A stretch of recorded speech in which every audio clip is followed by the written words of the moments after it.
L'erreur fatale que commettent beaucoup de nouveaux cinéastes qui réalisent un documentaire, c'est qu'ils prennent leur caméra et leur micro et ils se lancent tête baissée. Le résultat, t'as un tas de jolies images, mais sans cohérence, sans émotion une fois montée, sans message clair. Crois-moi, j'ai vécu cette déception.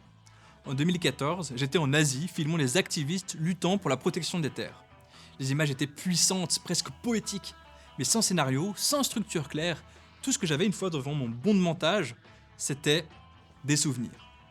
Le point crucial à retenir, un documentaire, pour toucher le cœur des gens, nécessite de la réflexion, de la planification et surtout une préparation minutieuse.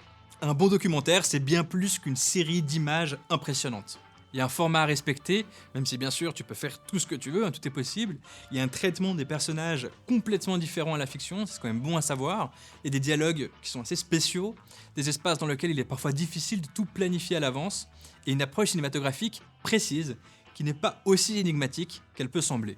Tout ce que je vais te partager ici, je l'ai appris sur le terrain pendant 13 ans, ainsi qu'à Barcelone, immergé pendant 4 ans, notamment dans le monde du scénario, de fiction, mais aussi documentaire.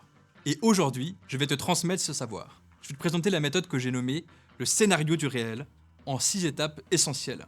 L'idée, c'est qu'en suivant ces étapes pas à pas, tu ailles au bout du chemin un scénario documentaire robuste et puissant. En plus, je te partagerai tous mes conseils pour bien préparer et réussir tes tournages documentaires. Tu verras, c'est tout un art. Il existe 3 grandes familles de documentaires. 1. Le documentaire planifié, le documentaire observationnel et l'interview. Il est crucial de les comprendre pour choisir la meilleure approche pour ton projet. Tous les grands documentaristes connaissent et apprécient la caméra tranquille. Mais qu'est-ce que c'est exactement? Je t'en parlerai plus tard. Et la voix off, elle peut être un outil puissant, mais elle est aussi délicate. Quand est-ce qu'il faut l'utiliser et surtout comment? Dans ce module, on va explorer tout ça et bien plus ensemble.